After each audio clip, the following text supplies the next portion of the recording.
ನಿವೃತ್ತ ಪೊಲೀಸ್ ಅಧಿಕಾರಿ ಎಲ್ ರೇವಣಸಿದ್ದಯ್ಯರಿಂದ ಇವತ್ತು ಸುದ್ದಿಗೋಷ್ಠಿ ಇದೆ. ಮೈಸೂರಿನಲ್ಲಿ ಲಿಂಗಾಯತ ಪ್ರಮುಖ ಮುಖಂಡರಾಗಿದ್ದಾರೆ ಎಲ್ ರೇವಣಸಿದ್ದಯ್ಯ. 2008ರಲ್ಲಿ ಸಿಎಂ ಸಿದ್ದರಾಮಯ್ಯ ವಿರುದ್ಧ ಬಿಜೆಪಿಯಿಂದ ಸ್ಪರ್ಧೆ ಮಾಡಿದ್ರು ರೇವಣಸಿದ್ದಯ್ಯ ಅವರು. 2013ರಲ್ಲಿ ಕಾಂಗ್ರೆಸ್ ಸೇರಿ ಸಿಎಂ ಗೆಲುವಿಗೆ ಪ್ರಮುಖ ಪಾತ್ರವನ್ನ ವಹಿಸಿದ್ರು ರೇವಣಸಿದ್ದಯ್ಯ. ಸಿಎಂ ಸಿದ್ದು ಗೆಲುವಿನ ಬಳಿಕ ರೇವಣಸಿದ್ದಯ್ಯ ಅವರನ್ನ ಕಡೆಗಣಿಸಿರುವ ಆರೋಪವನ್ನ ಅವರು ಮಾಡ್ತಾ ಇದ್ದಾರೆ. ಚುನಾವಣೆ ಸಮೀಪಿಸ್ತಾ ಇದ್ದ ಹಾಗೆ ಮತ್ತೆ ರೇವಣಸಿದ್ದಯ್ಯ ಅವರನ್ನ ಭೇಟಿಯಾಗಿದ್ದಾರೆ ಕೈ ಮುಖಂಡರು. ಏಪ್ರಿಲ್ 7ನೇ ತಾರೀಕು ರೇವಣಸಿದ್ದಯ್ಯ ಅವರನ್ನ ಭೇಟಿ ಮಾಡಿದ್ರು ಸಿಎಂ ಸಿದ್ದರಾಮಯ್ಯ.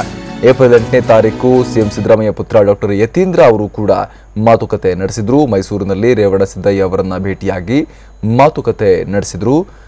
ಇದೀಗ ಬಿಜೆಪಿ ಮುಖಂಡರು, ಕಾಂಗ್ರೆಸ್ ಬಿಜೆಪಿ ಮುಖಂಡರಿಬ್ಬರು ಕೂಡ ಭೇಟಿಯಾಗಿದ್ದಾರೆ ರೇವಣಸಿದ್ದಯ್ಯ ಅವರನ್ನ. ಹೀಗಾಗಿ ಅವರ ಸುದ್ದಿಗೋಷ್ಠಿ ಈಗ ತೀವ್ರ ಕುತೂಹಲವನ್ನ ಕೆರಳಿಸಿದೆ. ಏನ್ ಮಾಡ್ತಾರೆ ರೇವಣಸಿದ್ದಯ್ಯ ಅನ್ನುವಂತಹ ವಿಚಾರ. ಯಾಕಂತ ಹೇಳಿದ್ರೆ ಮೈಸೂರು ಭಾಗದ ಪ್ರಮುಖ ಲಿಂಗಾಯತ ಮುಖಂಡರು ರೇವಣಸಿದ್ದಯ್ಯ ಅವರು.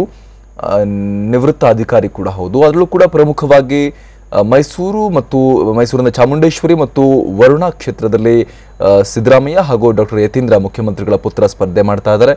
ಎಸ್ಪೆಷಲಿ ವರುಣಾ ಕ್ಷೇತ್ರದಲ್ಲಿ ಲಿಂಗಾಯತ ಮತಗಳು ಸಾಕಷ್ಟು ನಿರ್ಣಾಯಕ ಸಂಖ್ಯೆಯಲ್ಲಿ ಇದೆ. ಹೀಗಾಗಿ ಇದು ಸಾಕಷ್ಟು ಕುತೂಹಲಕ್ಕೆ ಕಾರಣವಾಗಿರುವಂತಹ ವಿಚಾರ. ಈಗ ಮತ್ತಷ್ಟು ಮಾಹಿತಿಯನ್ನು ಕೊಡ್ತಾರೆ ನಮ್ಮ ಪ್ರತಿನಿಧಿ ದಿಲೀಪ್. ರೇವಣಸಿದ್ದಯ್ಯ ಅವರು ತೀವ್ರ ಅಸಮಾಧಾನ ಹೊಂದಿದ್ರು, ಗೆದ್ದ ಮೇಲೆ ಮರ್ತೇ ಬಿಟ್ಟಿದ್ದಾರೆ ಅಂತ. ಈಗ ಮತ್ತೆ ಚುನಾವಣೆ ಬಂದಿದೆ, ಮತ್ತೆ ಅವರನ್ನ ಎಲ್ಲರೂ ಕೂಡ ಹೋಗಿ ಭೇಟಿ ಆಗ್ತಿದ್ದಾರೆ. ಎಸ್ಪೆಷಲಿ ಮುಖ್ಯಮಂತ್ರಿ ಸಿದ್ದರಾಮಯ್ಯ ಮತ್ತು ಪುತ್ರ ಯತೀಂದ್ರ ಈಗ ಮತ್ತೆ ನೆನಪಾಗಿದೆ ಅವರಿಗೆ ರೇವಣಸಿದ್ದಯ್ಯ ಅವ್ರದ್ದು. ಅವರು ಭೇಟಿಯಾಗಿ ಮಾತುಕತೆ ನಡೆಸಿದ್ದಾರೆ. ಬಿಜೆಪಿ ಮುಖಂಡರುಗಳು ಕೂಡ ಹೋಗಿ ಮಾತುಕತೆ ನಡೆಸಿದ್ದಾರೆ. ಇವತ್ತು ಸುದ್ದಿಗೋಷ್ಠಿ. ಸೊ ಏನ್ ಎಕ್ಸ್ಪೆಕ್ಟ್ ಮಾಡಬಹುದು ಅಂತ?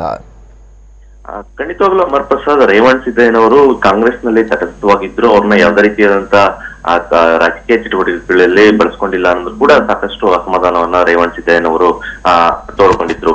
ಈ ಹಿನ್ನೆಲೆಯಲ್ಲಿ ಅವತ್ತು ಈ ಮೊದಲನೇದಾಗಿ ಏನು ಮೈಸೂರಿಗೆ ವಿಜಯೇಂದ್ರ ಭೇಟಿ ನೀಡಿದ ಸಂದರ್ಭದಲ್ಲಿ ರೇವಣಸಿದ್ದಯ್ಯ ಅವ್ರನ್ನ ಮೊದಲನೇದಾಗಿ ಭೇಟಿ ಆಗ್ತಾರೆ. ಭೇಟಿಯಾಗಿ ಅವ್ರನ್ನ ಪಕ್ಷಕ್ಕೆ ಬರುವಂತೆ ಆಹ್ವಾನವನ್ನು ಕೂಡ ಮಾಡ್ತಾರೆ. ತದನಂತರ ಈ ಒಂದು ವಿಜಯೇಂದ್ರ ಭೇಟಿಯ ನಂತರ ಎಚ್ಚೆತ್ತುಕೊಂಡಂತ ಏನ್ ಸಿದ್ದರಾಮಯ್ಯನವರ ಪುತ್ರ ಯತೀಂದ್ರ ಸಿದ್ದರಾಮಯ್ಯ ಅವರು ಕೂಡ ಒಂದು ಭೇಟಿ ನೀಡಿ ಸುದೀರ್ಘ ಮಾತುಕತೆಯನ್ನು ನಡೆಸ್ತಾರೆ. ಪಕ್ಷದಲ್ಲೇ ಉಳ್ಕೊಳ್ಬೇಕು, ನೀವು ಯಾವುದೇ ಕಾರಣಕ್ಕೂ ಪಕ್ಷದಿಂದ ಹೊರಗು ಹೋಗ್ಬಾರ್ದು ಅಂತ ಕೂಡ ಒಂದು ಮಾತುಕತೆಯನ್ನ ನಡೆಸ್ತಾರೆ. ಆದ್ರೆ ರೇವಣಸಿದ್ದಯ್ಯನವರು ಈ ಒಂದು ಸಂದರ್ಭದಲ್ಲಿ ಅವ್ರಿಗೆ ನೇರವಾಗಿ ಹೇಳ್ತಾರೆ, ನಾನು ರಾತ್ರಿ ಕಂಡ ಬಾವಿಗೆ ಹಗಲಲ್ಲಿ ಬಿದ್ದಂಗಾಗಿದೆ ಈಗ ಕಾಂಗ್ರೆಸ್ ನಲ್ಲಿ ಇರುವಂತದ್ದು ಅಂತ. ಈ ಒಂದು ವಿಚಾರ ಸಾಕಷ್ಟು ಅನುಮಾನಗಳು ಕಾಡಿತ್ತು. ಯಾಕಂತಂದ್ರೆ ಒಂದು ಹೆಜ್ಜೆ ಅವರು ಕಾಂಗ್ರೆಸ್ ನಿಂದ ಹೊರಗಿಟ್ಟಿದ್ದಾರಾ ಅನ್ನೋದು ಕೂಡ ಸಾಕಷ್ಟು ಅನುಮಾನ ಕಾಡಿತ್ತು. ಆದ್ರೆ ಇವತ್ತು ಪತ್ರಿಕಾಗೋಷ್ಠಿ ಕರೆದು ಅವರ ನಿರ್ಧಾರವನ್ನ ಕೈಗೊಳ್ಳಿದ್ದಾರೆ.